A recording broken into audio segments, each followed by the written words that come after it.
네, 안녕하십니까. 좋은문화병원에서 이비인후과 과장을 담당하고 있는 최병건입니다.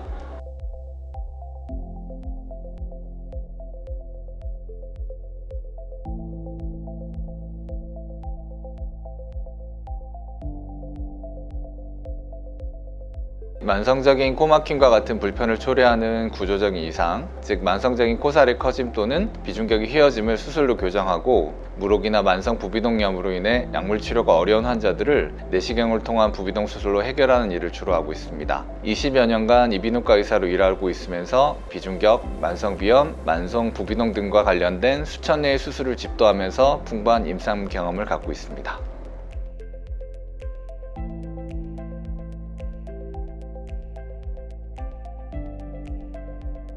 비중격의 만곡으로 인해 양측 코에 환기에 차이가 발생하고 이 상황이 오래 지속되게 되면 결국 합의각계의 만성적인 커짐을 유발시켜서 해결되지 않는 코막힘의 비염 현상이 발생할 수 있습니다. 더 나아가서 이러한 만성적인 비염이 비관과 가까이에 있는 부비동이라는 공간으로 전달되면 축농증이 발생할 수 있게 되는데, 스프레이를 통한 코막힘 해결은 일시적으로 비강 점막의 혈관을 수축시켜서 볼륨을 줄여주는 원리로 단기간 동안 코막힘을 해결할 수는 있겠지만, 이에 너무 의존한다면 결국 약물성 비염을 초래해서 코 점막의 상태를 더욱 악화시킬 수도 있습니다. 결국 약물로 해결하지 못하는 코 안쪽의 구조적인 이상을 해결하는 유일한 방법은 수술을 통해 비중격을 바로 펴주어서 비강 양측으로 공간에 골고루 공기가 통할 수 있는 상태를 만드는 것인데, 이때 만성적으로 커져 있는 콧살에 볼륨을 줄여주는 수술을 병행한다면 그 효과를 극대화할 수 있겠습니다.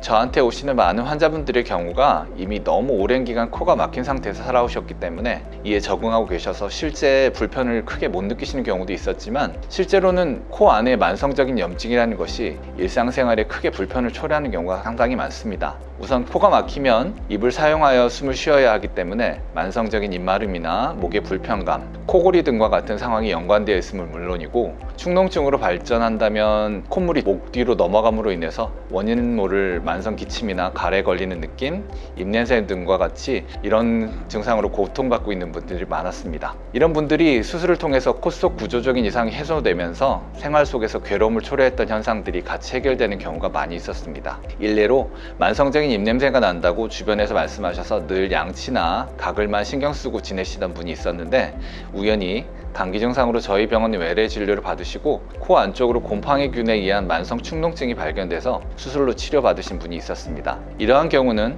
약물 치료로는 결코 완치될 수 없고, 부비동 안쪽의 곰팡이균을 말끔히 제거함으로써 더 이상 입냄새에 두려움 없이 주변 분들과 행복하게 지내시게 된 경우였습니다. 이 외에도 원인을 알 수 없었고 진통제에 큰 효과를 보이지 않던 두통과 치통이 알고 보니 만성 축농증으로 인한 상황이어서 수술을 통해 고름과 염증 조직을 제거한 이후에 상황이 해결된 분들도 있었습니다. 이와 같이 콧물, 코막힘과 같은 흔한 증상이 아닌 경우에도 코 속의 구조적인 이상과 연관된 상황들이 수술을 통해서 해결된 경우가 많습니다.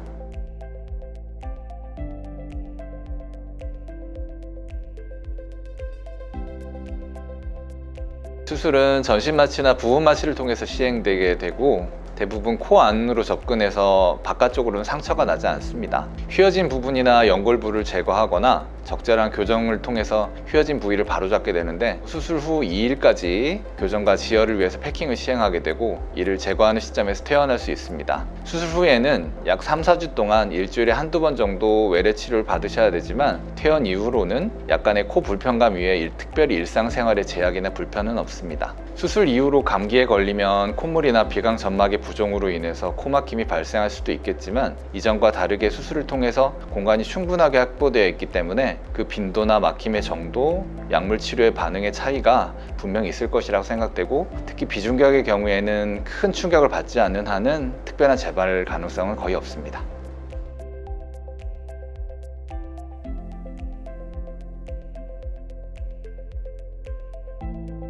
수술 중에 과도하게 연골이나 점막이 손상되면 회복 이후로도 합병증이 발생할 가능성이 높기 때문에 섬세하고 조심스러운 접근과 비강 조직의 관리가 필요합니다. 그와 반대로 연골과 뼈 부위를 휘도록 만드는 유착 부위의 절제는 필요에 따라서 충분하게 조작이 이루어져야 되는데, 공간을 넓게 확보할 수 있기 때문에 수많은 케이스를 통한 임상 경험이 수술자에게 필요하다고 생각됩니다. 저희 경우에는 이에 대해서 많은 경험이 있기 때문에 절개 부위는 최소한으로 하면서 양측으로 출혈이 거의 없도록 연골을 방해하고 과도한 조직의 손상 없이 충분히 교정을 마무리할 수 있다고 생각됩니다. 더불어서 비중격 수술에서 내시경을 통해 시야를 확보하기 때문에 맨눈으로 보기 어려운 코 안쪽 깊숙한 곳까지 자세히 관찰해서 미세한 조작을 해낼 수 있고, 이를 통해서 합병증을 최소화할 수 있습니다.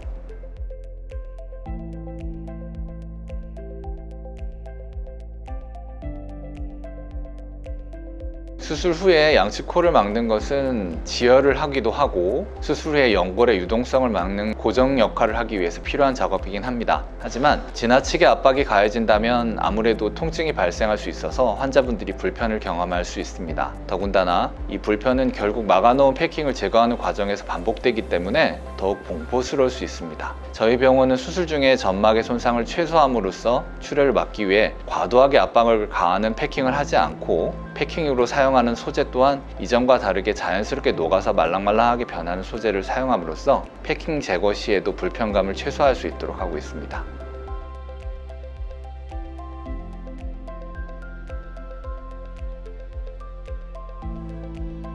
저도 크게 불편을 느끼지 않고 사시는 분들에게는 그다지 수술을 권유하는 편은 아닌데, 코막힘이나 이외의 약물로 해결되지 않는 불편을 겪고 계시면서 코를 봤을 때 휘어진 비중격 등으로 확실하게 좁아지는 부위가 관찰되거나 물혹과 같은 만성 염증 조직이 코 안쪽을 막고 있는 분들이라면 수술을 받은 이후에 얻는 이득이 너무나도 크기 때문에 수술을 받는 것을 두려워하거나 미룰 이유가 없다고 생각합니다. 수술을 겪으면서 경험하는 불편한 정도도 선입견만큼 심하지 않고 이전과 달리 수술법이 많이 개선됐기 때문에 안심하시고 경험 많은 곳에서 치료를 받으시기 바랍니다.